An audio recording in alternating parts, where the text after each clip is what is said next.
नमस्कार, आप देख रहे हैं इंडिया टीवी। आपके साथ मैं हूं गौनिका अरोड़ा। शाम के 4 बज रहे हैं, वक्त हो गया है आज की बड़ी खबर का। सबसे पहले बात करेंगे लखनऊ में बुलडोजर एक्शन के दौरान मचे हंगामे की। कैसरबाग इलाके में जिला और सिविल कोर्ट परिसर के बाहर बुलडोजर एक्शन का वकीलों ने जोरदार विरोध किया। नगर निगम की टीम वकीलों के 240 अवैध चैंबर्स को गिराने के लिए पहुंची थी। रजिस्ट्री ऑफिस के बाहर वकीलों ने बुलडोजर और नगर निगम की टीम का रास्ता रोक लिया। भारी पुलिस फोर्स की मौजूदगी में कोर्ट परिसर के बाहर सड़क और नाले पर बने अवैध चैंबर्स को, दुकानों को ढाया गया। वकीलों के विरोध प्रदर्शन के बाद भी जब प्रशासन की टीम ने कार्रवाई नहीं रोकी तो वकील सड़क पर ही धरने पर बैठ गए। चैंबर को गिराने से रोकने के लिए वकील नगर निगम की टीम के सामने तक खड़े हो गए, जिसके बाद पुलिस ने वकीलों को हटाने और हालात को संभालने के लिए लाठीचार्ज भी करना पड़ा। तो अलग अलग तस्वीरें आप देख रहे हैं। जब अवैध चैंबर्स को तोड़ने के लिए वहां पर नगर निगम की टीम बुलडोजर लेकर पहुंची, दुकानों को ध्वस्त करने की वहां पर जब कोशिश की गई तब वहां पर वकील और दुकानदार आकर निगम की टीम के सामने ही खड़े हो गए। लेकिन जब कार्रवाई नहीं रुकी तब वकील धरने पर बैठ गए, सड़क पर ही बुलडोजर के आगे कुछ इस तरीके से धरना दिया। लेकिन पुलिस ने वहां पर से उन लोगों को खदेड़ दिया। पुलिस ने उन लोगों को हटाने की कोशिश की और इस दौरान पुलिस से झड़प भी हुई। वहीं इसके साथ साथ वकीलों का यह कहना था कि इन दुकानों पर कार्रवाई गलत तरीके से हो रही है। ये 240 चैंबर्स हैं जिनको गिराने के लिए बुलडोजर्स पहुंचे थे। नगर निगम की टीम वहां पर इन बुलडोजर्स को लेकर पहुंची थी। बाकायदा पूरी पुलिस फोर्स वहां पर तैनात की गई थी और कुछ इस तरीके की गहमा गहमी उस वक्त हो गई जब वहां पर नगर निगम की टीम, पुलिस और इसके साथ साथ वकील आमने सामने हो। ये खाली करके हम लोग जाएंगे कहाँ? इतने साल से रह रहे हैं और लखनऊ में हर जगह अवैध कब्जे हैं, खाली वकीलों ही के चैम्बरों में अवैध कब्जे नजर आए। अब वो तो कह रहे हैं हाई कोर्ट जगह दें हम लोगों को। आमतौर पे होना तो ये चाहिए कि जिस तरीके से सरकार कोई सोसाइटी या कोई कॉलोनी खाली कराती है उसको अवैध बता करके, तो मानवता के आधार पर उसको एक निर्माण बना करके देती है कि चलिए ठीक है, आप ये मिनिमम शुल्क दे दीजिए, हम आपकी व्यवस्था कर रहे हैं। हमारे यहाँ 27,000 वकील है, हमारे पास बैठने के लिए 400-500 चैम्बर है। हमारा नया वकील आता है तो ये जो नाला देख रही, नाला ये नाला रोड नहीं है, इस नाले को पाटा गया है और ये किनारे हम लोगों ने चैम्बर किसी तरीके से बनाए हैं कि आदमी अपनी रोजी रोटी चला ले। जो वकील इतनी महंगी पढ़ाई पढ़ के आ रहा है उसको बैठने की उचित व्यवस्था नहीं है। लाखों रुपए के चैम्बर बिक रहे हैं, सरकार कोई व्यवस्था नहीं कर रही। सेंटर बार में सालों पहले चैम्बर बनाए गए, उनका अलॉटमेंट आज तक नहीं हो पाया, इस पर सरकार ने कोई ध्यान नहीं दिया। और जो किसी तरीके से चैम्बर बना करके अपनी दुकान चला रहे हैं, उन लोगों को जो है चैम्बर उनका तोड़ करके उनको सड़क पे लाने का काम कर रहे हैं। तो वकीलों की बात आपने सुनी। लखनऊ में बुलडोजर एक्शन को रोकने के लिए वकीलों ने धरना प्रदर्शन शुरू कर दिया। बुलडोजर के आगे सड़क पर बैठकर अखंड रामायण का पाठ शुरू कर दिया। लेकिन पुलिस और प्रशासन की टीम ने वकीलों को हटाकर अवैध चैंबर्स को ध्वस्त कर दिया। वहां पर रामायण का पाठ वकीलों ने किया कुछ इस तरीके से, लेकिन वहां पर पुलिस नहीं रुकी। लखनऊ का ये पुराना हाई कोर्ट है और ये स्वास्थ्य भवन चौराहा है और इस चौराहे पे जबरदस्त एक्शन देखने को मिल रहा है। बुलडोजर है, 6 बुलडोजर आए हुए हैं, वकील हैं, वकील धरने पे बैठ गए हैं। दरअसल ये बुलडोजर आए हैं जो चैम्बर्स बनाए गए हैं, जो कहा जा रहा है कि अतिक्रमण करके बनाए गए हैं। 240 चैम्बर्स, उनको हटाने के लिए बहुत सारे चैम्बर्स हटा भी दिए गए हैं, बुलडोजर उस पर चल गया है। लेकिन वकील लगातार विरोध प्रदर्शन कर रहे हैं। यहाँ अखंड रामायण का पाठ हो रहा है जिससे ये बुलडोजर ना चल सके। अब ये बुलडोजर है और इसके सामने वकील यहाँ सड़क पर धरने पे बैठ गए, विरोध कर रहे हैं। क्या कहना है आप लोग? जिन चैम्बरों को हाईकोर्ट द्वारा कहा गया था वो ऑलरेडी तोड़ा जा चुका है। उसके अतिरिक्त जो चैम्बर रोड पे नहीं है उनको भी तोड़ा जा रहा है। मैडम, जितनी भी पुलिस चौकियां बनी है सारी अवैध बनी है। पुलिस चौकियों पर कोई कार्रवाई नहीं है। इस तरह से वकील भगवान राम की फोटो हाथ में लिए हैं, मंदिर में अखंड रामायण का पाठ हो रहा है, बुलडोजर के सामने है। लेकिन पूरा इलाका इस समय छावनी में तब्दील हो गया है, हर जगह पुलिस है और पुलिस की मौजूदगी में ये बुलडोजर एक्शन हो रहा है। प्रशासन का ये कहना है कि ये जो चैम्बर्स हटाए जा रहे हैं ये हाईकोर्ट के आदेश के बाद हटाए गए हैं। इन सब वकीलों को नोटिस दिया, पुलिस ने उठा के फेंक दिया और 24 घंटे के अखंड पाठ पर हमारा रुकवा दिया। पंडितों को मारा है, पंडित जी को मारा गया है। हमारे को रुकवाया गया, हमारे पंडित जी पर लाठीचार्ज करे गए हैं, हमारे अधिवक्ता समाज के ऊपर लाठीचार्ज करे गए हैं। हम यहाँ पर जितने भी लोग सबको मारा गया और सारे लोगों को, पंडित जी को मारा गया, पंडित जी वकीलों में नाराजगी है, लेकिन नगर निगम का कहना है कि इन वकीलों को पहले ही नोटिस दिया जा चुका है कि वो अपना अतिक्रमण खुद से हटा दें। लखनऊ में बुलडोजर एक्शन के दौरान पुलिस के आला अधिकारी भी मौके पर मौजूद रहे। लखनऊ डीसीपी वेस्ट कमलेश दीक्षित से जब हमारी संवाददाता ने बात की तो उन्होंने कहा कि हाईकोर्ट के आदेश पर नगर निगम की टीम कार्रवाई कर रही है। इस तरह से कार्रवाई हो रही है, कितने चैम्बर्स हटाए जाने हैं और हाईकोर्ट का क्या आदेश? अब ये सब का नगर निगम के पास है कि हम आवश्यक सुरक्षा प्रबंध कर रहे हैं और माननीय उच्च न्यायालय के निर्देश पर सारी चीजें की जा रही हैं। हम देख रहे हैं जगह जगह वकीलों का विरोध भी काफी हो रहा है, लोग सड़क पर बैठ रहे हैं। कोई नहीं, ये सब चलता है। अतिक्रमण हटाने के दौरान कुछ विरोध भी होता है, लेकिन हमारा शांतिपूर्ण तरीके से सारी चीजें चल रही हैं। लेकिन ये ऑपरेशंस तो आप बहुत चलाते हैं, लेकिन ये वकीलों के साथ आपको करना पड़ा है, मुश्किल टास्क है कि वकील हैं आपके सामने। हमारा पुलिस का काम हमेशा मुश्किल भरा रहता है, इसलिए हम लोग की ट्रेनिंग ऐसी रहती है कि इन मुश्किलों का हम आसानी से सामना कर लेते हैं। और ये विवाद इतना बढ़ गया कि लखनऊ में वकीलों ने पुलिस टीम पर पथराव तक कर दिया। प्रदर्शनकारी वकीलों और पुलिस के बीच तीखी नोकझोंक के बाद धक्का मुक्की शुरू हो गई। इस दौरान उग्र भीड़ और कुछ वकीलों ने पुलिस टीम पर पथराव किया। ये तस्वीरें देखिए।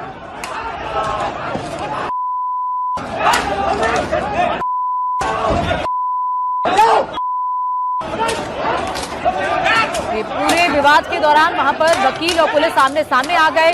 वकीलों ने पुलिस पर पथराव किया, जिसके बाद पुलिस ने लाठीचार्ज करके उन्हें वहां से खदेड़ा और वहां पर भारी संख्या में पुलिस फोर्स तैनात करनी पड़ी क्योंकि वकीलों की संख्या ज्यादा थी। रविवार का ये दिन था, वहां पर ये चैम्बर्स बंद थे और उसी दौरान ये कार्रवाई करने के लिए पुलिस और नगर निगम की टीम वहां पर पहुंची, लेकिन वहीं पर बवाल शुरू हो गया। लखनऊ में पुराने हाईकोर्ट के बाहर बुलडोजर एक्शन के बाद कैसी तस्वीर दिखाई दी और इस पूरी कार्रवाई को लेकर जब हमारी संवाददाता रुचि कुमार ने वकीलों से बात की तो उन्होंने क्या कहा, आइए आपको सुनाते हैं। ये पुराना हाईकोर्ट है और हाईकोर्ट के सामने ये एक चैम्बर है, फुटपाथ पे बना हुआ था। इसमें अभी बुलडोजर एक्शन हुआ है। जो टेबल थी वकील साहब की, उसमें अंदर लॉ की किताबें हैं, पंखा है, कुर्सी है, ये सब बुलडोजर से टूट गई। वाटर कूलर यहाँ पड़ा है और ये पूरा जो चैम्बर है ये तोड़ दिया गया है। इसी तरह से बुलडोजर ये पूरा रास्ता जो है उसको साफ करता हुआ आगे चल रहा है। इस सड़क के दोनों तरफ चैम्बर्स बने हुए थे, इस तरफ भी और इस तरफ भी। जब हाईकोर्ट हुआ करता था तब भी ये चैम्बर्स थे, अब हाईकोर्ट यहाँ से शिफ्ट हो गया है। सेशन कोर्ट है पीछे और उसके बाद भी ये चैम्बर्स बने हैं। अब ये कहना है कि एक PIL हुई थी कि फुटपाथ पे नाली पे अतिक्रमण करके चैम्बर्स बनाए गए हैं और हाईकोर्ट ने आदेश दिया कि ये सब चैम्बर्स जो 240 हैं वो हटाए जाए। उसी के तहत ये पूरी कार्रवाई हो रही है। आप अपना सामान यहाँ से उठाने की कोशिश कर रही हैं जो बचा हुआ है। आपका क्या नाम है? मेरा नाम अरविंद है, अरविंद एडवोकेट, पूर्व मुख्य चुनाव लखनऊ बार एसोसिएशन। यहाँ पर अधिवक्ताओं का जो चैम्बर था उसको माननीय न्यायालय के आदेश से हटाया जा रहा है और यहाँ पर देखा गया है कि अधिवक्ता को ही सबसे ज़्यादा कमज़ोर माना गया है। जब चाहे दबा लिया जाता है, जब चाहे जहाँ हटा दिया जाता है। क्योंकि हमारे नए नए अधिवक्ता आते हैं, उनके लिए चैम्बर गवर्नमेंट ने कोई ऐसा व्यवस्था नहीं की है जिससे उनको बैठने की व्यवस्था हो, विधि अपना व्यवसाय कर सके। इस तरह देखा जाए तो यहाँ पे लखनऊ में ज़्यादातर पुलिस थाने की जितनी चौकियाँ हैं सब अवैध तरीके से रखी हुई हैं। पुलिस की गाड़ियों में कोई भी RTO वाला नंबर नहीं होता है, सीधे पेन से नंबर लिखवाते हैं और इस तरह चलते हैं। अधिवक्ता हमारा कानून का पालन करता है और सभ्य है। बहुत से हमारे अधिवक्ता हैं जो उनको नोटिस मिली थी, उन्होंने अपने आप सामान सब हटा लिया है और ये तो दिखाने के लिए उनको दिखाना है प्रशासन को कि हमने कार्रवाई किया। बाकी हमारा अधिवक्ता सब समझदार है और कानून माननीय न्यायालय के यहाँ पे हम देख रहे हैं सामान सब नहीं हटाए गए, कुछ सामान छूट गए हैं जो कि नहीं ध्यान दिया गया होगा। कुछ चीज़ें होती, बहुत से अधिवक्ता देख रहे हैं कि यहाँ इस तरह के लाल निशान भी लगाए गए हैं और नगर निगम का कहना है कि मंगल को ये निशान लगा दिए गए थे कि जो अधिवक्ता हैं वो अपना सामान खुद हटा लें और नहीं हटाएंगे तो आज की तारीख दी गई थी कि कार्रवाई होगी। तो उसके बाद भी ये यहाँ देख रहे हैं सामान है यहाँ पे। जी वो हटा लिया गया है। सब अधिवक्ता हमारे अपने आप हटाए हैं, सब कुछ छूट गए। कुछ जैसे कुछ लोग बाहर चले गए हैं, यहाँ पे नहीं हैं, बाहर हैं, तो उनको जानकारी नहीं हो पाई है तो वही उनको हटाया गया है। बाकी हमारा वैसे जैसे अगर ये बात करें जिस इलाके से ये अतिक्रमण जिसको कह रहे हैं हटाया जा रहा है, कितने वकील यहाँ पे इस तरह से फुटपाथ पे अपनी प्रैक्टिस कर रहे थे चैम्बर बना के? देखिए, हमारे अधिवक्ता सब जितना है सब यूनियन है उनका, अपना चैम्बर अलाट, उनको चैम्बर में बैठते हैं। और कुछ लोग होते हैं जो कि कुछ अराजक तत्व भी होते हैं, आकर के अधिवक्ता के बेस में कोट पहन करके वो लोग अपना स्तर निर्माण करके वो अधिवक्ता प्रोफेशन को बदनाम करते हैं। हमारा अधिवक्ता कभी गलत काम नहीं करता, अधिवक्ता कभी गलत नहीं होता है। तो इस तरह से इनका कहना है कि अधिवक्ता कुछ लोग हैं जिन्होंने सड़क पे इस तरह से कब्जा कर लिया है। अब ये पूरा जो रास्ता है ये सब बुलडोजर एक्शन यहाँ हो चुका है। चैम्बर सब आपको जो उसके टिन शेड है, जो छत है, जो जालियाँ लगा के सड़क पे चैम्बर बनाया गया था, वो सब सड़क पर गिरी दिखाई दे रही है। और क्योंकि नगर निगम ने पहले ही नोटिस दे दिया था, ऐसा कहा जा रहा है कि 130 वकीलों के नाम थे नगर निगम के पास कि उन्होंने कब्जा कर रखा है और बाकी जो बचे हुए थे उनके नाम नहीं थे। ऐसे लोगों के चैम्बर के बाहर लाल निशान लगाए गए और जिनके नाम थे उन सबको नोटिस दिया गया। अब यहाँ जो ये चैम्बर गिर गया है, जो बची हुई चीज़ है, उसको वकील अब अपने साथ ले जाने की कोशिश में है। और इस पूरी बुलडोजर कार्रवाई को लेकर वकीलों ने कहा कि लखनऊ में जगह जगह अतिक्रमण हो रहा है, लेकिन सिर्फ हम पर ही कार्रवाई क्यों की जा रही है। वकीलों ने कहा कि अगर उन्हें यहां से हटाया जा रहा है तो उनके लिए दूसरी जगह पर कोई व्यवस्था क्यों नहीं की जा रही। विरोध कर रहे हैं, क्या बात है बताइए।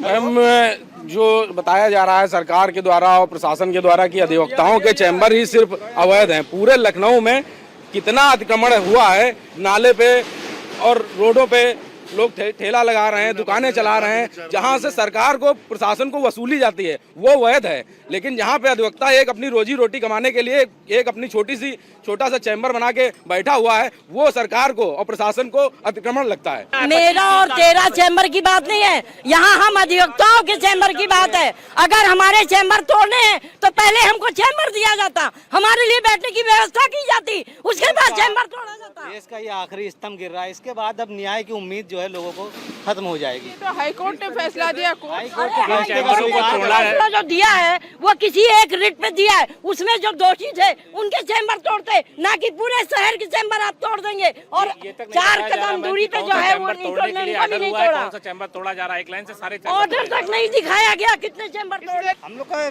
तकरीबन लोगों का सबका 10 साल 5 साल 15 साल से कभी ये कहा गया कि इसको हटाओ या कहा गया हो कि ये कब्जा है? नहीं, ऐसा कुछ नहीं है। अभी देश से पहले कोई रिट दायर गई थी हाईकोर्ट में मैडम, और उसके बाद हर चौराहे पे बीचों बीच पिंक बूथ बना हुआ है और वो पक्का बना। हम लोग केवल इसको टेम्परेरी बनाए हुए, लेकिन वहाँ पे ईंटें पत्थर से दीवारें बनाई गई हुई हैं। तो आपका यहाँ कहाँ चैम्बर है? हम लोग का चैम्बर यहीं पीछे है। आपको कभी नोटिस वगैरह मिला कि ये आपने फुटपाथ पे या आज से पहले कभी कोई नोटिस नहीं मिला।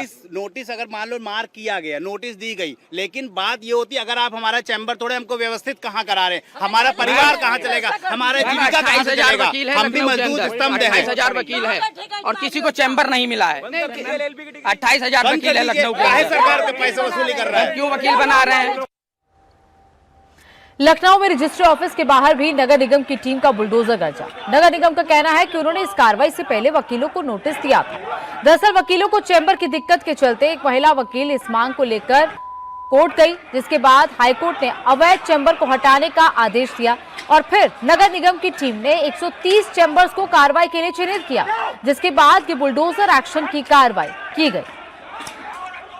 इस समय हम जो लखनऊ का रजिस्ट्री ऑफिस है वहाँ पर हैं और यहाँ पर हमारे इस तरफ बाएं तरफ देखेंगे तो कुछ देर पहले जब हम यहाँ पे आए थे, अमित आधे घंटे पहले, तो ये सब पक्के चैम्बर्स थे, बने हुए थे, सब में लाल निशान लगे हुए थे और अब ये इस तरह से बुलडोजर ने इनको गिरा दिया है। 3 बुलडोजर आपको यहाँ सामने दिखाई दे रहे हैं, बहुत फोर्स है और अंदर जाने का जो रास्ता है वहाँ भी इस समय बुलडोजर है और 1-2 बुलडोजर यहाँ हम देख सकते हैं। तो इस तरह से 5 बुलडोजर यहाँ पर हैं और गिराने की कोशिश हो रही है जो पक्के स्ट्रक्चर है। और नगर निगम है उसका ये कहना है कि हमने पहले से ही नोटिस दे दिया था और पहले से वकीलों को कहा था। इसी लाइन में आगे जब हम गए थे तो हमने बहुत सारे चैम्बर्स देखे थे वकीलों के जो वो खुद गिरा रहे थे, अपने आप से हटा रहे थे। तो बहुत सारे ऐसे भी हैं, लेकिन ज़्यादातर लोगों ने अपने चैम्बर्स नहीं गिराए हैं। तो इस तरह से यहाँ पर कार्रवाई एक्शन लगातार चल रहा है। डीएम ऑफिस के सामने जो पुराना हाईकोर्ट है वहाँ जो इंक्रोचमेंट था वो पक्का नहीं था, वो जालियां लगा के लोगों ने, वकीलों ने अपने चैम्बर्स बनाए हुए थे, वो गिरा दिए गए हैं और अब यहाँ ये कार्रवाई हो रही है। लेकिन वकीलों का अपना तर्क है, उनका कहना है कि यहाँ 27,000 के आसपास वकील काम करते हैं और उनके लिए चैम्बर्स पूरे नहीं हैं। कुछ वकील भी हमारे साथ हैं, हालांकि यहाँ पुलिस फोर्स इतनी है कि यहाँ लोगों को खड़ा नहीं होने दे रही है। अमित, क्या कहना है आपका? मैम, मेरा कहना सिर्फ इतना है कि जिस तरीके से आज डिमोलिश हुआ गेट नंबर 7 भवन चौराहे से और इधर गेट नंबर 8 की तरफ, उसके बाद पुलिस यहाँ रजिस्ट्रार की तरफ आ गई है। मेरा पुलिस से, नगर निगम से कोई रोष नहीं है। मेरा कहना सिर्फ मतलब ये है कि माननीय हाई कोर्ट का जो है ऑर्डर है, उसमें 72 चैम्बर्स को डिमोलिश करने का, वो उनका कहने मतलब ये है कि ये इंक्रोचमेंट है और इस इंक्रोचमेंट को हटाया जाना चाहिए। बेशक आप हटाइए, लेकिन क्या हमारा जो है रिक्वेस्ट था कि साहब कम से कम इस बात को, जो वहाँ बैठे थे वो प्रैक्टिस रजिस्टर्ड और प्रैक्टिस करने वाले एडवोकेट हैं, उनको आपने कहीं ऐसी व्यवस्था करी कि जहाँ जाकर के जब आपको यहाँ से हटाया जाएगा तो आपको कहीं विस्थापित किया जाएगा। दरअसल यहाँ पे वकीलों को चैम्बर्स की बहुत ज़्यादा दिक्कत है, तो एक महिला वकील थी, वो कोर्ट गई थी अपने चैम्बर की बात को लेकर। उसी के बाद हाईकोर्ट ने यह आदेश दिया है कि ये जितने चैम्बर्स हैं जो सड़क पर हैं, जो फुटपाथ पे हैं, जो नाले के ऊपर हैं या जो गलियों में हैं, उनको हटाया जाए, इंक्रोचमेंट हटाया जाए। तो इस तरह के 240 चैम्बर्स को आइडेंटिफाई किया गया है। इनमें से कुछ चैम्बर्स ऐसे थे जिनका किसी का को नाम नहीं पता था, तो वो जो 130 चैम्बर्स ऐसे थे, वहाँ पे नगर निगम की टीम आई थी अभी मंगलवार को और क्रॉस का निशान लगाकर यहाँ चैम्बर्स पे गई थी, यानी ये इंक्रोचमेंट है, इसको हटा लीजिए। बुलडोजर सिर्फ उत्तर प्रदेश में नहीं गरज रहा, बल्कि बंगाल में शुभेंदु सरकार ने भी अतिक्रमण के खिलाफ रण छेड़ रखा है। बंगाल में अराजक तत्वों के खिलाफ लगातार कार्रवाई की जा रही है, तो वहीं दूसरी ओर अवैध निर्माणों और अतिक्रमण को बुलडोजर से ध्वस्त करने का सिलसिला भी शुरू हो गया है। इसके तहत हावड़ा रेलवे स्टेशन के बाहर अतिक्रमण विरोधी अभियान चलाया गया। इस दौरान गंगा घाट और बस स्टैंड के पास बनी अवैध दुकानों को बुलडोजर से हटाया गया। कार्रवाई के दौरान IOW विभाग, रेलवे प्रोटेक्शन फोर्स और हावड़ा सिटी पुलिस के आला अधिकारी भी मौजूद रहे। इस दौरान सुरक्षा के मद्देनजर भारी संख्या में पुलिस बल मौके पर तैनात किया गया। दरअसल काफी समय से लोग रेलवे स्टेशन के बाहर सड़कों और फुटपाथ पर अपनी दुकानें लगा रहे थे और कई लोगों ने अस्थायी दुकानें बनाकर वहां की जमीनों पर कब्जा भी कर लिया था, जिसकी वजह से यात्रियों को परेशानी का सामना करना पड़ रहा था। इसी को लेकर प्रशासन की कार्रवाई के बाद इलाके में आवाजाही कुछ हद तक आसान होने की उम्मीद जताई जा रही है। वहीं कोलकाता में बुलडोजर एक्शन की कार्रवाई को लेकर कैबिनेट मंत्री दिलीप घोष ने कहा कि बंगाल में जहां जहां अवैध निर्माण है, वहां वहां पर बुलडोजर का चलना तय है। उन्होंने कहा कि हमारी सरकार किसी भी हाल में अवैध निर्माण और सरकारी जमीन पर अतिक्रमण को बर्दाश्त नहीं करेगी। बुलडोजर तो पूरा देश में चलेगा, जहां जहां अवैध रूप से निर्माण होगा, दखलदारी होगा, बुलडोजर चलेगा। और हमारी बंगाल की सरकार, जो नई सरकार आई है बीजेपी की, पहले दिन से ये काम हमने शुरू किया है। तो इसीलिए जो भी इस प्रकार अवैध काम में लिप्त है, उनसे मेरा निवेदन है कि आप वैध रूप से व्यवसाय करिए, सब सहयोग सरकार करेगा आपको। अवैध रूप से जो काम कर रहे हैं वो अपने आप वहां से हट जाए, कि हमें तकलीफ उठाना ना पड़े, उनको भी तकलीफ ना हो। इसलिए नमूना हमने रखा है किस ढंग से काम होगा, उसी आधार पर सब जगह काम होगा। सरकारी जगह पर अतिक्रमण कतई हम उसका बर्दाश्त नहीं करेंगे। और अब बात करते हैं दिल्ली NCR पर फूटे महंगाई के एक और बम की, जहां पिछले 48 घंटे में दूसरी बार CNG के दामों में इजाफा किया गया। आज एक बार फिर CNG 1 रुपए प्रति किलो महंगी हो गई है। इससे पहले 15 मई को ही CNG की कीमतों में 2 रुपए का उछाल आया था और उसी दिन पेट्रोल और डीजल भी 3-3 रुपए प्रति लीटर महंगा हुआ था। दिल्ली NCR में CNG महंगी होने से इसका असर आम आदमी पर पड़ेगा, खासकर उन लोगों पर जो ऑटो में सफर करते हैं, कैब या बसों में यात्रा करते हैं। 1 रुपया महंगा होने के बाद दिल्ली में अब CNG 1 किलो 80 रुपए 9 पैसे में मिल रही है, तो नोएडा और गाजियाबाद में इसका रेट 88 रुपए 70 पैसे प्रति किलो हो गया है।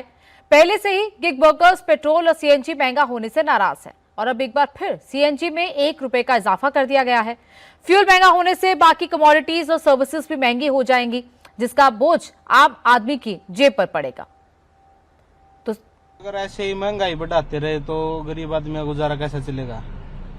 अगर ये यहाँ पे महंगाई बढ़ाने की बजाय मतलब कहीं पे एजुकेशन अच्छी करें, हेल्थ के ऊपर अगर अच्छा ध्यान दें, रोड वगैरह पे अगर अच्छा काम करे तो वो बहुत अच्छा रहेगा जनता के लिए। ऐसे ये पेट्रोल के रेट बढ़ाते रहेंगे, सीएनजी के बढ़ाते रहेंगे तो ऐसे काम नहीं चलेगा। देश के जनता के बारे में कुछ सोचना चाहिए। हर आदमी को जो है परेशानी है और दिक्कत है, और दिक्कत का सामना करना पड़ेगा। और जो है सीएनजी का जो दिन ब दिन प्रतिदिन रेट जो बढ़ रहा है, इससे जो है हमारी जो दिनचर्या है रोजमर्रा की, उस पर भी काफी दिक्कत आएगी। सरकार से हम यही कहना चाहेंगे कि इस चीज को कंट्रोल में रखा जाए, जिससे कि हर आम आदमी की जो है जरूरत पूरी हो सके। इससे हम लोग को सर बहुत फर्क पड़ा। एक तो महंगाई बढ़ गया, दूसरी बात काम धंधे है नहीं, और सिंगल सवारी हम लोग के लिए तो बिल्कुल नहीं, क्योंकि जो उसके लिए वो सब चल गया ना, बाइक की स्कूटी सिंगल सवारी मिलता है, काम धंधा नहीं है, महंगाई बढ़ता जा रहा है। हम लोगों को 500 की दिहाड़ी पुराना बहुत मुश्किल हो जाता है 12 घंटा ड्यूटी करने के बाद भी। ठीक है, बहुत बुरा स्थिति चल रहा है। सरकार को हम लोगों के बारे में सोचनी चाहिए। दिल्ली एनसीआर में 2 दिनों में दूसरी बार सीएनजी के दाम बढ़ाए गए हैं। इससे पहले 15 मई को ही सीएनजी के दाम 2 रुपए प्रति किलो बढ़ाए गए थे, जिसके बाद आज फिर सीएनजी के दामों में 1 रुपए की बढ़ोतरी की गई है। यानी कि 3 दिनों के भीतर ही सीएनजी की कीमत 3 रुपए प्रति किलो बढ़ गई है। दिल्ली एनसीआर में सीएनजी के दाम 80 रुपए 9 पैसे हैं। सीएनजी के दामों में जो उछाल आया है, उसके बाद अब किस जगह पर क्या रेट चल रहा है वो आपको बताते हैं। दिल्ली में 80 रुपए 9 पैसे प्रति किलो है। इसके साथ साथ नोएडा की बात करें तो 88 रुपए 70 पैसे प्रति किलो इस वक्त सीएनजी मिल रही है। गाजियाबाद में भी यही रेट है, 88 रुपए 70 पैसे। गुरुग्राम की बात करें तो यहां थोड़ी राहत है, 85 रुपए 12 पैसे प्रति किलो सीएनजी का रेट है। और हापुड़ की बात करें तो 89 रुपए 70 पैसे प्रति किलो इस वक्त सीएनजी का दाम वहां पर है। वहीं बात मुजफ्फरनगर की करते हैं तो यहां पर 88 रुपए 58 पैसे प्रति किलो सीएनजी का दाम है। मेरठ में भी कुछ इसी तरीके का दाम है, यानी कि यूपी में 88 रुपए 58 पैसे प्रति किलो ही सीएनजी मिल रही है। करनाल में 84 रुपए 43 पैसे, अजमेर में 89 रुपए 44 पैसे और फतेहपुर में 91 रुपए 42 पैसे सीएनजी के दाम इस वक्त है। इधर चांदी का आयात भी अब सख्त कर दिया गया है। सरकार ने सिल्वर इंपोर्ट के नियमों में बदलाव कर दिया है। इसे फ्री कैटेगरी से हटाकर रिस्ट्रिक्टेड कैटेगरी में डाल दिया गया है। सीधे शब्दों में कहें तो चांदी का आयात करना है तो इसके लिए सरकार की मंजूरी आपको लेनी पड़ेगी। इससे पहले 13 मई को सरकार ने सोने चांदी पर इंपोर्ट ड्यूटी बढ़ाई थी। इसे 6% से बढ़ाकर 15% कर दिया गया था और अब इंपोर्ट पर भी सख्ती कर दी गई है।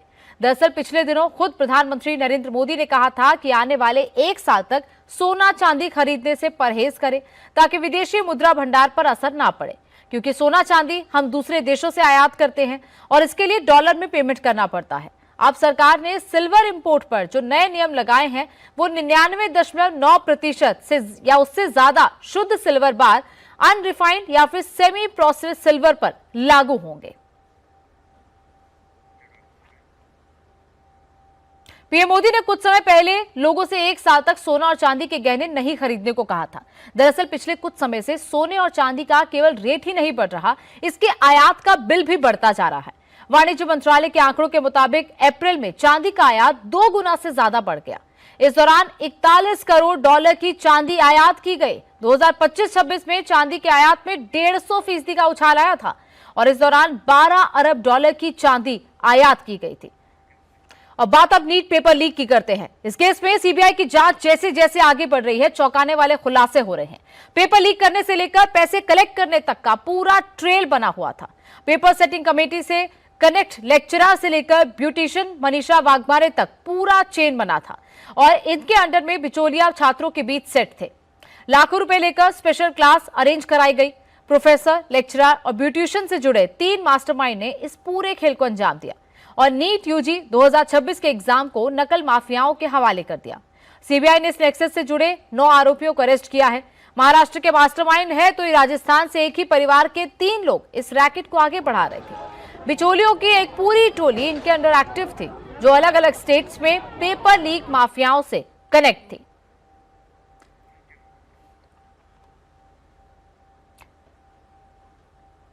नीट पेपर लीक की कड़ियों को सुलझा रही सीबीआई को कई अहम सबूत हाथ लगे हैं। पेपर सेटिंग कमेटी से जुड़ी मनीषा भंडारे ने पुणे में अपने घर पर स्पेशल क्लासेस चलाई। ब्यूटिशियन मनीषा वाघमारे ने बच्चों को इकट्ठा किया और प्रोफेसर पीवी कुलकर्णी, जो लंबे वक्त से नीट पेपर सेट करने वाले पैनल में शामिल थे, उसने अप्रैल के लास्ट वीक में छात्रों को अपने घर बुलवाकर क्वेश्चन आंसर रटवाए थे। 45 लाख रुपए तक में पेपर बेचे गए। किस तरह से रकम कैसे बांटे जाएंगे उसकी पूरी चेन तैयार की गई थी।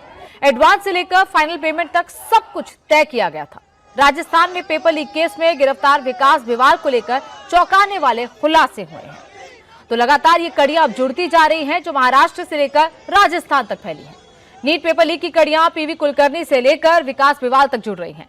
लेकिन पेपर लीक मामले में जुड़े आरोपी क्या करते थे, आइए ये भी आपको बताते हैं।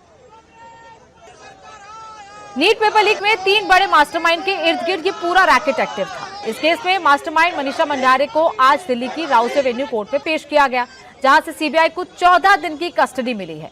तीनों मास्टरमाइंड महाराष्ट्र के पुणे में एक्टिव थे और स्पेशल क्लासेस के जरिए पेपर लीक को अंजाम दिया गया था। पीवी कुलकर्णी केमिस्ट्री के प्रोफेसर थे, मनीषा मंडारे जूलॉजी और बॉटनी के प्रोफेसर थे और मनीषा वाघमारे एक ब्यूटिशियन थी जिसके जरिए एक्स्ट्रा क्लासेस चलाई जाती थी और उन क्लासेस के जरिए स्टूडेंट्स तक नीट पेपर लीक के सवालों को पहुंचाया गया, उनके जवाबों को पहुंचाया गया। वहीं कांग्रेस नेता राहुल गांधी ने नीट पेपर लीक मामले को लेकर केंद्र सरकार पर तीखा हमला बोला। उन्होंने कहा कि लगातार हो रहे पेपर लीक ने देश की शिक्षा व्यवस्था को गंभीर नुकसान पहुंचाया है, लाखों युवाओं के भविष्य के साथ खिलवाड़ किया है। इसके साथ ही राहुल गांधी ने शिक्षा मंत्री के इस्तीफे की भी मांग की है।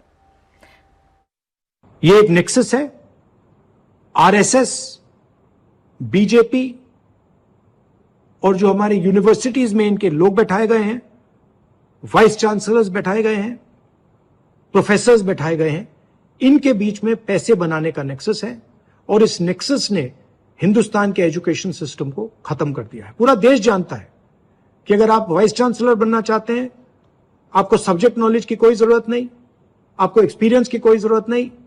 अगर आप आरएसएस के हैं तो आप वाइस चांसलर बन सकते हैं, अगर आपकी विचारधारा आरएसएस की नहीं है आप वाइस चांसलर नहीं बन सकते हैं। यही है कारण कि इस देश में 80 बार पेपर लीक हुआ है और 2 करोड़ युवाओं का भविष्य बर्बाद हुआ है। प्रधानमंत्री को इमीडिएट ऑर्डर देना चाहिए कि धर्मेंद्र प्रधान जी को इस्तीफा दें, उनको सैक किया जाए और जो गिल्टी लोग हैं उनको पकड़ के जेल में डाला जाए।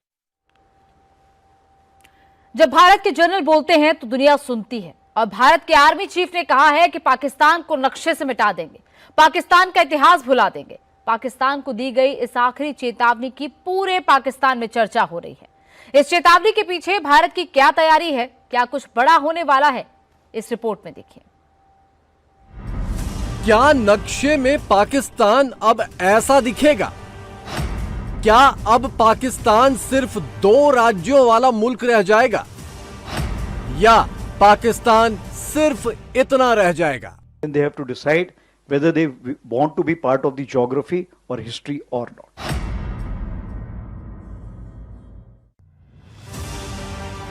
पाकिस्तान की इकोनॉमी तो तबाह हो ही चुकी है, अब जंग हुई तो पाकिस्तान की ज्योग्राफी भी तबाह होने वाली है। सबसे अहम एयरबेस नूर खान एयरबेस को बराह रास्त निशाना बनाया गया। पूरे रावलपिंडी इस्लामाबाद ने उन धमाकों की आवाजें सुनी, लेकिन हमें आज तक मेन लैंड इंडिया पे इस तरह के किसी हमले का कोई सबूत नहीं मिल सका। जंग होती है भाई, जंग इज नॉट अ टूर्नामेंट। हमने 71 की जंग को तो कदरे मतलब उसकी यादें काफी क्लियर हैं, तो बहुत तकलीफ दे ये बात होती है। उन्होंने कहा जी हम नहीं अब करते, हम तुमने पानी हमने कर दिया बंद, हम अपनी मर्जी से इस्तेमाल करेंगे, तुमने करनी है जो सांस बंद वो करो। किसी का बाप भी पाकिस्तान को ठीक नहीं कर सकता। सिर्फ देखना यह है कि क्या पाकिस्तान को तोड़ के सरेंडर करेंगे या पहले सरेंडर करेंगे। वक्त सिर्फ यही रह गया है।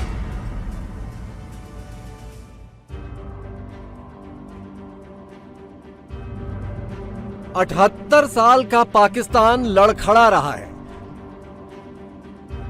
दौड़ना तो बहुत दूर की बात है, ना वो ठीक से चल पा रहा है, ना अपने पैरों पर टिका रह पा रहा है, ना अपने आप उठ बैठ पा रहा है, लिहाजा लेटने को बेकरार है, वो भी लंबा लेटने को। मतलब साफ है कि पाकिस्तान के कब्र में जाने का वक्त आ गया है और वक्त का ये तकाजा याद दिलाया है भारत के army chief general Upendra Dwivedi ने। If you have heard me earlier, what I have said that Pakistan, if it continues to harbor terrorists and operate against India, then they have to decide whether they want to be part of the geography or history or not. Then they have to decide whether they want to be part of the geography or history or not. Iran जंग में Pakistan mediator बनकर बैठा है, युद्ध खत्म करवाने का drama कर रहा है, शांति के नाम पर दलाली का तमाशा कर रहा है, लेकिन खुद अपनी जंगों में क्या कारनामा करके दिखाया है ये दुनिया जानती है। हाल ही में ऑपरेशन सिंदूर के 1 साल के मौके पर पाकिस्तानी फौज ने झूठ का वही तमाशा खड़ा किया जो ऑपरेशन सिंदूर के वक्त किया था। जंग में जीत का तामझाम सजाया, भारत से पड़ी मार को सोशल मीडिया पर फर्जी कैंपेन के नीचे दबाया, लेकिन पानी का सच पाकिस्तानी आवाम से नहीं छिपा पाया। मोदी कहता है कि हम तुम्हारा पानी बंद कर देंगे, तुम हमारा पानी बंद कर दोगे, हम तुम्हारा सांस बंद कर देंगे।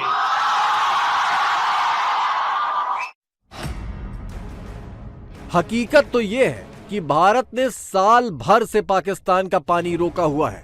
साल भर से सिंधु जल समझौता सस्पेंड है, पाकिस्तान कुछ नहीं कर पाया। पानी के नाम पर मुनीर की फौज भारत को कोरी धमकियां देती रह गई।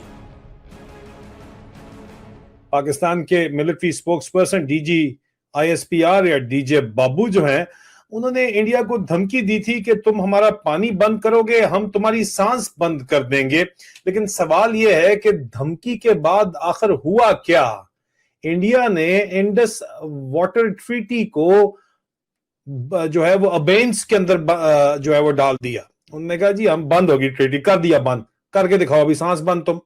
और पाकिस्तान के जो इस वक्त हुक्मरान हैं, पाकिस्तान पे जो काबिज हैं, वो सिर्फ बड़के मार रहे हैं और बयानात दे रहे हैं। उन्होंने कहा जी हम नहीं अब करते, हम तुमने पानी हमने कर दिया बंद, हम अपनी मर्जी से इस्तेमाल करेंगे, तुमने करनी है जो सांस बंद वो करो, ठीक है।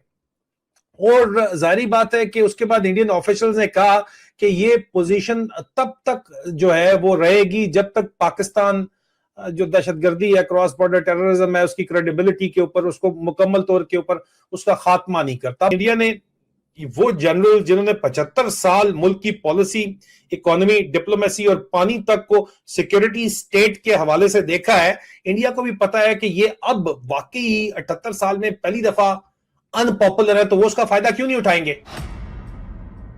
जनरल मुनीर पाकिस्तान में इकलौता शख्स है जो ISI चीफ भी रहा, मिलिट्री इंटेलिजेंस चीफ भी रहा, आर्मी चीफ भी रहा। ऑपरेशन सिंदूर के बाद इसने खुद को फील्ड मार्शल और फिर चीफ ऑफ डिफेंस फोर्सेस भी बना लिया। लेकिन इतने सारे पद और तामझाम होने के बावजूद जब भारत ने पाकिस्तान के फौजी अड्डों को घर में घुसकर धुआं किया, तो मुनीर जवाब में एक रॉकेट भी नहीं मार पाया। पाकिस्तान ने 10 मई को जब भारत ने 6 एयरबेसेस पे, ये ज़हन में रखिएगा, किसी आम जगह पे नहीं, एयरबेस पे हमला किया, तो उसके जवाब में पाकिस्तान ने उसने कहां जवाब दिया? एक जगह बता दें कि मेनलैंड इंडिया में हमने फलां जगह पे जवाब दिया था। 10 मई को एक कोशिश की 10 मई को मिसाइल फायर करने की कोई किसी टारगेट के ऊपर, जो कि इंडिया की तरफ जो सिस्टम था, जो एयर डिफेंस सिस्टम था, उसने रोक लिए। और लेकिन उन्होंने मिसाइल फायर करने का जवाब फिर इस तरीके से दिया। सबसे अहम एयरबेस नूर खान एयरबेस को बराह रास्त निशाना बनाया गया। पूरे रावलपिंडी इस्लामाबाद ने उन धमाकों की आवाजें सुनी, लेकिन हमें आज तक मेन लैंड इंडिया पे इस तरह के किसी हमले का कोई सबूत नहीं मिल सका। जो सैटेलाइट इमेजरी है वो ऑनलाइन अवेलेबल होती है, आप थोड़ी सी पेमेंट करके वो जाके उस दिन की इमेजरी देख सकते हैं। जो बंदा बात कर रहा है वो कोई भारत की फेवर नहीं कर रहा, वो ये कह रहा है कि आपने भारत को जवाब क्यों नहीं दिया भाई। आप तो कहते थे हम मुंह खट्टा कर देंगे, दांत खट्टे कर देंगे। कभी फील्ड मार्शल का ड्रामा हुआ, कभी कोई ड्रामा हुआ, आज के दिन तक वो बैठते हैं। 1947 में जब पाकिस्तान बना तो नक्शा ऐसा था, भारत के दोनों तरफ पूर्वी और पश्चिमी पाकिस्तान, लेकिन पश्चिमी पाकिस्तान में बलोचिस्तान शामिल नहीं था। 1948 में जब बलोचिस्तान पर पाकिस्तान ने जबरन कब्जा कर लिया तो नक्शा ऐसा हो गया। लेकिन 1971 में पूर्वी पाकिस्तान भारत की मदद से टूटकर बांग्लादेश बन गया तो पाकिस्तान का नक्शा ऐसा हो गया। हमारे दुश्मन ये जान लें कि पाकिस्तान के खिलाफ आइंदा किसी भी मुहिम जोई की कोशिश की गई तो इस बार जंग के असरात महदूद नहीं बल्कि इंतहाई वसी, खतरनाक, दूर रस और तकलीफदेह होंगे। मुनीर अपने फायदे के लिए पाकिस्तानियों के आगे आज भी जंग जंग चिल्ला रहा है, लेकिन पाकिस्तानियों को तो अभी तक 71 की जंग ही नहीं भूली। जंग जंग होती है भाई, जंग इज नॉट अ टूर्नामेंट। ये जंग को वर्ल्ड कप नहीं है। ये जंग बड़ी भयानक चीज होती है, किसी भी जगह हो रही हो। तो ये तो आप देखिए ना कि जहां जंग हो रही है उनसे पूछिए, और जंग जब होती रही है हमारी होश में, कम से कम हमने आधी पचाधी 65 की जंग भी देखी है, वो थोड़ी बहुत यादाश्त है, लेकिन हमने 71 की जंग को तो कदरे मतलब उसकी यादें काफी क्लियर हैं। तो बहुत तकलीफ दे ये बात होती है। ये जो जंग का वक्त है ना, इसमें बेपनाह कर्ब है, बहुत तकलीफ है, क्योंकि जंग हमेशा तकलीफ दे होती है। ये जंग तो अगली पिछली, चूंकि इसने कसरें निकाल देनी है, जैसे मैंने पहले कहा है। 65 और 71 तो बहुत पुरानी बात हो गई। पाकिस्तानियों के ज़हन पर तो ताजे ताजे सिंदूर का खौफ छाया हुआ है। पहलगाम में आतंकी साजिश करने वाले मुनीर को जब हिंदुस्तान ने घर में घुसकर मारा तो न रावलपिंडी बचा, न इस्लामाबाद, न हाफिज सईद का हेडक्वार्टर मुरीद के बचा, न मसूद अजहर का अड्डा बहावलपुर। मुनीर के डीजीएमओ ने हाथ पैर जोड़े, तब जाकर जान बची। पाकिस्तान ने जो मिसाइल हमले किए हैं उससे तो हिंदुस्तान को कुछ भी नहीं हुआ। यानी हिंदुस्तान ने जो मिसाइल स्ट्राइक्स की हैं पाकिस्तान के अंदर, दो तीन किस्म के उन्होंने मिसाइल्स यूज की, जिसमें उन्होंने 24 मुकामात को हिट किया, आज़ाद कश्मीर में, पाकिस्तान में, बहावलपुर के अंदर, मुरीद के में। और वो सारे जो हैं जिन जिन बिल्डिंग्स पे उनको जाके लगना था, स्कैल्प एक्यूरेटली जाके उन्होंने हिट किया और हम कुछ भी नहीं रोक सके। उसके बाद उन्होंने ब्राह्मोस यूज़ किए जो रशियन और इंडियन ताउन से इश्तराक से बने, और उन्होंने जहाँ जहाँ वो मारना चाहते थे खासा प्रिसाइजली उन्होंने हिट किया। और पाकिस्तान ने किसी किस्म के सैटेलाइट इमेजेस नहीं दिखाए, जबकि हिंदुस्तान की आर्मी, एयरफोर्स वगैरह ने अपनी ब्रीफिंग्स में वो सैटेलाइट इमेजेस दिखाए हैं। इसका मतलब है कि पाकिस्तान ने जो मिसाइल मारे हैं उनका इम्पैक्ट नहीं हुआ, वो एक्यूरेट भी नहीं होंगे, और ये कंप्लेन पहले भी थी कि मिसाइल हमारे एक्यूरेट नहीं है, तो उससे कोई खास नुकसान नहीं हुआ। अब ये वो बेसिकली सच है जिसको बोलने पे यहाँ पे हमारे यहाँ पर साइबर क्राइम के इल्ज़ाम जो है लग जाते हैं। तो उनको लगता ये है कि अगर हमें ना रोका जाता, 2 दिन 3 दिन हम और इसी किस्म की स्ट्राइक्स जारी रखते, तो हम पाकिस्तान का दिमाग जो है सीधा कर देते पाकिस्तान की मिलिट्री का। खुद भी इसको मैं देख रहा हूँ कि अगर ये जिस किस्म की एक्यूरेट स्ट्राइक्स उन्होंने की हैं हमारे एयर स्ट्रिप्स पे, अगर 48 घंटे तक और वो ये स्ट्राइक्स हर 6-6, 8-8 घंटे के बाद करते रहते तो हमारे लिए ठीक ठाक क्राइसिस खड़ा हो जाना था। पब्लिक को बेवकूफ़ बनाने के लिए, फुद्दू बनाने के लिए और किस्म की कहानियाँ होती हैं, अंदर आपको हकीकत पता होती है। अगर वो खुद को ही कल कोई चीज़ पैदा कर लें हमें ठोकने के लिए, सजा सुनाने के लिए, वो एक अलग चीज़ है। लेकिन मुझे लग रहा है कि हमारी साइड को अच्छी तरह से समझ आ गई है, वो कहानी और सुनाई जा रही है, असल हकीकत जो है वो और है। वैसे जनरल मुनीर ने जो हाल कर दिया है, उसके बाद पाकिस्तान के फिर से टुकड़े करने के लिए भारत को कुछ खास करने की जरूरत नहीं रह गई। मुनीर के नाम पर तो पंजाब और सिंध में भी बगावत के सुर उठने लगे हैं। यानी इस बार पाकिस्तान के टुकड़े होने की शुरुआत पाकिस्तान के अंदर से ही होगी। इस टाइम पाकिस्तान गुंडों में फंसा हुआ है, बदमाशों में फंसा हुआ है। आइन तबाह किया मीर जाफर ने, इदारे तबाह किए मीर जाफर ने, मुल्क के अंदर अदम इस्तेकाम पैदा किया मीर जाफर ने, मुल्क के लीडर को जेल में रखा हुआ है मीर जाफर ने, पूरा इलेक्शन चोरी किया मीर जाफर ने, कठपुतलियों को बिठाया मीर जाफर ने। आइंस्टाइन लेवल की आईक्यू के तुम लोग ले आओ ना मईशत पे पाकिस्तान में। अगर 26वीं 27वीं तरमीम ये इसी तरह रही, अदलिया इसी तरह बेकार रही, इदारे इसी तरह तबाह रहे, मुल्क में इसी तरह अदम इस्तेकाम रहा, इसी तरह इमरान खान जेल में रहा, इसी तरह लोग जेलों में रहे, इसी तरह आइन मुअत्तल रहा, किसी का बाप भी पाकिस्तान को ठीक नहीं कर सकता। पाकिस्तान ऐसे ठीक नहीं किया जा सकता, और खास तौर पे अदम इस्तेकाम पैदा करके तो किसी का बाप भी ठीक नहीं कर सकता। उन्हें पता है, उनकी कैलकुलेशन है कि इवेंचुअली ये सरेंडर करेंगे। सिर्फ देखना यह है कि क्या पाकिस्तान को तोड़ के सरेंडर करेंगे या पहले सरेंडर करेंगे। वक्त सिर्फ यही रह गया है, बाकी इनके कंट्रोल में कुछ भी नहीं है, सब इनके कंट्रोल से निकल चुका है। पाकिस्तान को भारत ने सिर्फ घर में घुसकर नहीं मारा, जिन रहनुमाओं के घर में वो सिर छुपाता था, पाकिस्तान को वहां भी मारा। यूनाइटेड अरब अमीराट्स, जहां से पाकिस्तान को मनचाही खैरात मिलती थी, मुंह मांगा कर्ज मिलता था, मोदी के एक दांव ने यूएई से पाकिस्तान का सारा इकोसिस्टम तबाह कर दिया। यूएई ने पाकिस्तान से न सिर्फ सारा उधार वसूल लिया है, बल्कि अपने मुल्क में जमे पाकिस्तानियों को भी धक्का मारना शुरू कर दिया है। अब 2.5 घंटे के लिए जो अबू धाबी रुके हैं वो, तो उनकी मुलाकात वहाँ जो उनके सदर एम्बेसी उनसे हुई है, और टोटल जो स्टे था वो 2.5 घंटे का था उनका, अबू धाबी का। उस 2.5 घंटे के स्टे में जो है वो यूएई ने क्या बात की होगी, उन्होंने बस ये हुआ है कि कोई मेरे ख्याल से 5 बिलियन की वो कह रहे हैं कि हम इन्वेस्टमेंट और इंडिया में करेंगे आके, और कोई डिफेंस पैक्ट करेंगे। ऐसा मामला है जो कि मेरा ख्याल से खराब हो गया है। यूएई वजाहत करे कुछ चीज़ों की तो अच्छा है, नहीं वो करना चाहते तो नहीं, उनकी पॉलिसी होगी।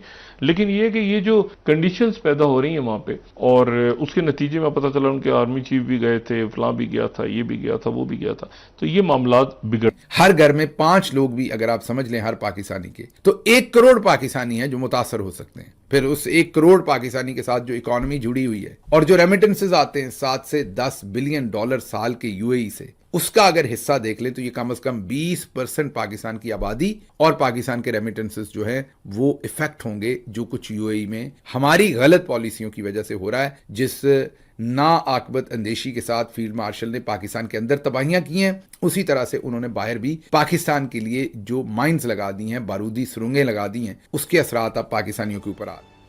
Indian army chief general Upendra Dwivedi जब पाकिस्तान को चेतावनी देते हैं कि नक्शा बदल जाएगा, तो इसके साथ ये शर्त भी जुड़ी है कि अगर आतंकी पालने बंद ना किए तो।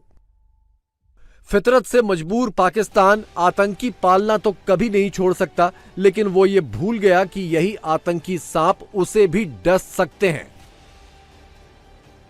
खैबर पख्तूनख्वा में रोज आतंकी वारदातें हो रही हैं। गुरुवार को टीटीपी ने पाकिस्तान के 15 फौजी मार डाले। यही टीटीपी पाकिस्तान के अंदर से पाकिस्तान का नक्शा मिटाने की कसम खाए बैठी है। तालिबान हमारे भाई हैं, अब वो हमें कश्मीर लेकर देंगे, वो हमारा 5वां सूबा है। सर हम क्या क्या बातें कर रहे थे। इस खित्ते में आप इमेजिन करें, बांग्लादेश से उनसे ताल्लुकात अच्छे नहीं है इंडियंस के, नहीं ना अच्छे, ये तो आप मानती हैं। पाकिस्तान से भी नहीं अच्छे, तो किससे अच्छे हैं? तालिबान से। हमारे भी अफगानिस्तान से भी खराब है, भारत से भी खराब है। ये अभी जो बैक चैनल पे आरएसएस के फॉर्मर जनरल से बातें करवाना इज नॉट नेसेसरी। पाकिस्तान के अंदर कोई मूड नहीं है कि नरेंद्र मोदी साहब का जब दिल करे पाकिस्तान पे हमला कर दें। 2025 में ऑपरेशन सिंदूर की मार से हाफिज सईद और मसूद की कमर तो टूट गई, लेकिन जान बच गई। ऑपरेशन सिंदूर दोबारा शुरू हुआ तो इस बार हाफिज और मसूद समेत इनके आका मुनीर की भी कब्र खुदेगी और नक्शे से पाकिस्तान का नाम भी मिटेगा।